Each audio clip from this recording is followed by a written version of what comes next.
Ada satu pernikahan yang membuat saya itu sampai menangis, Masya Allah. Mimpi gitu loh. Bapak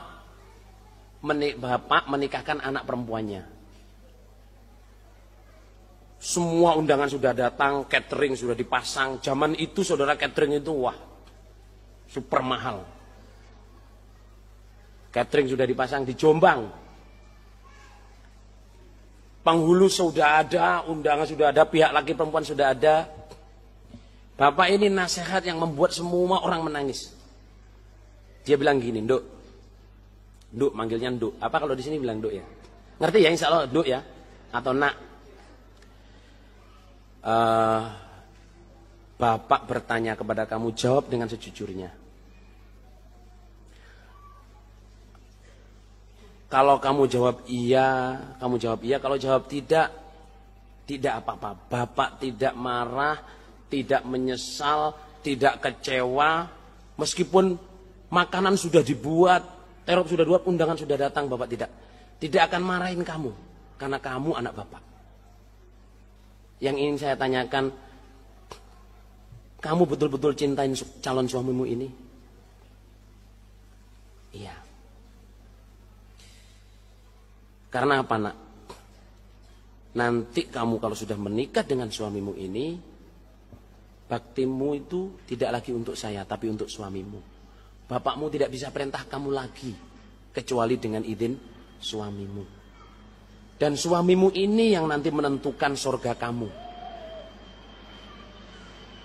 Kalau sekiranya kamu dalam keadaan marah, benci, tidak suka, not in the mood, kamu masih bisa taat ke suamimu ini, kamu teruskan pernikahan.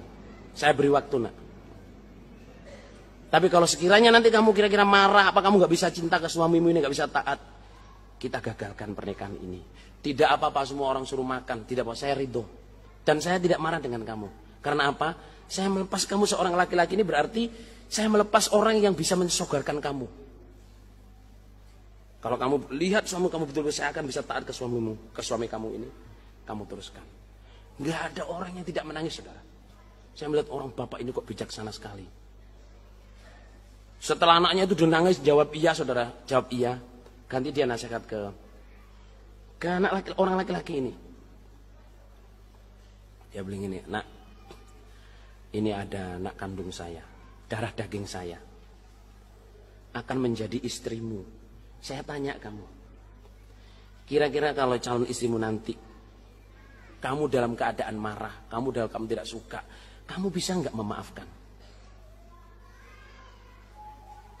Anak ini saya timang-timang sejak kecil.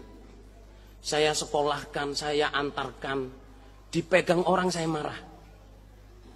Tapi setelah ini, dia akan menjadi istrimu, biarpun saya sakit, kalau kamu tidak mengizinkan, dia tidak akan bisa datang ke rumah saya. Kalau orang tuamu sakit, kamu berhak memerintah dia untuk nyeboin orang tuamu. Padahal ini saya timang-timang sejak kecil. Mestinya bersihkan kotoran saya, mestinya menyuapin saya. Tapi kalau kamu tidak boleh, saya harus ridho. Karena apa? Saya sudah melepas untuk kamu.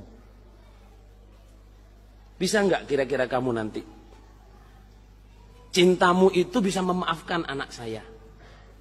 Bisa nggak kamu memudahkan surga anak saya? Kalau kamu bilang tidak bisa, sekarang saya bubarkan. Meskipun anak saya cinta, biar cinta dikorbankan. Jangan surga dikorbankan. Kalimatan habibatan. Kita jangan kayak orang jahiliyah. Kalau hatinya sedih, ngomong ke orang rasan-rasan atau lari ke gunung. Wah, saya ini sukanya ke gunung. Kalau punya masalah naik gunung itu hati saya tenang, goroh persilur.